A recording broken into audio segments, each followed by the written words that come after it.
Another very common reason why athletes would experience knee pain when they run a lot is because they heel strike.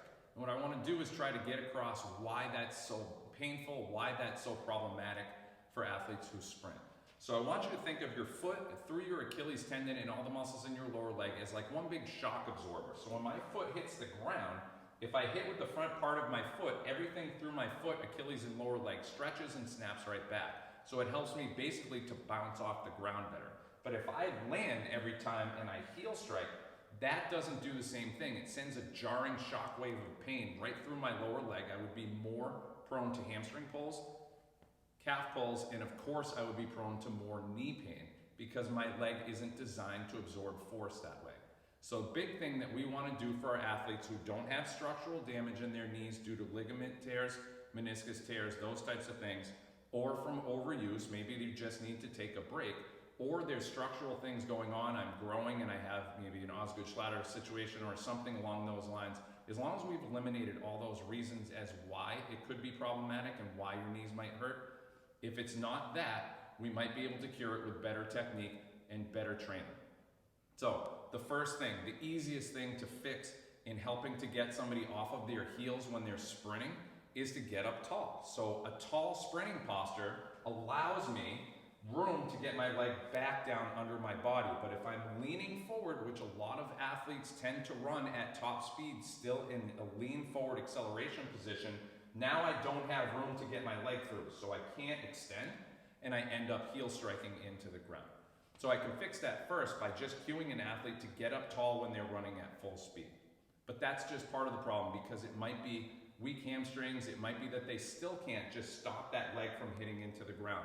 So an exercise that works really well for a lot of athletes is something called a dribble bleed. And that doesn't sound great, but I'm going to show you exactly what that means.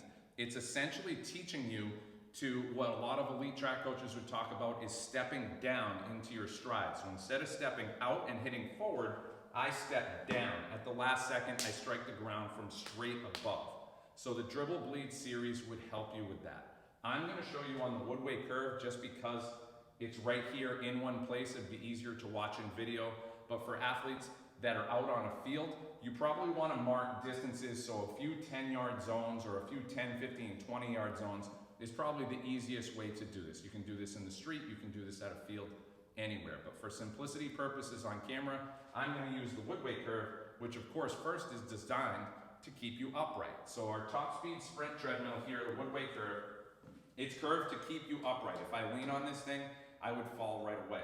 So what I'm going to do for my dribble bleed series is get that up and step down motion by literally just walking and landing on my heels.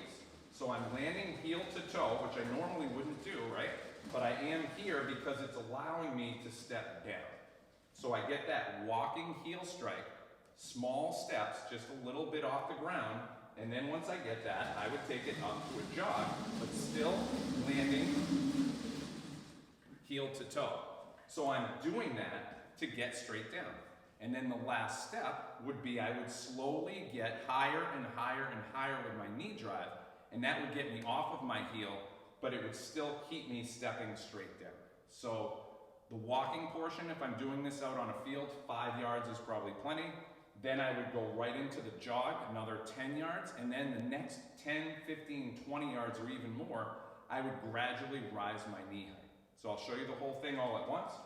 I would heel strike first, so I'm stepping down on my heel to toe landing, then I would jog, just stepping little by little, and then I would.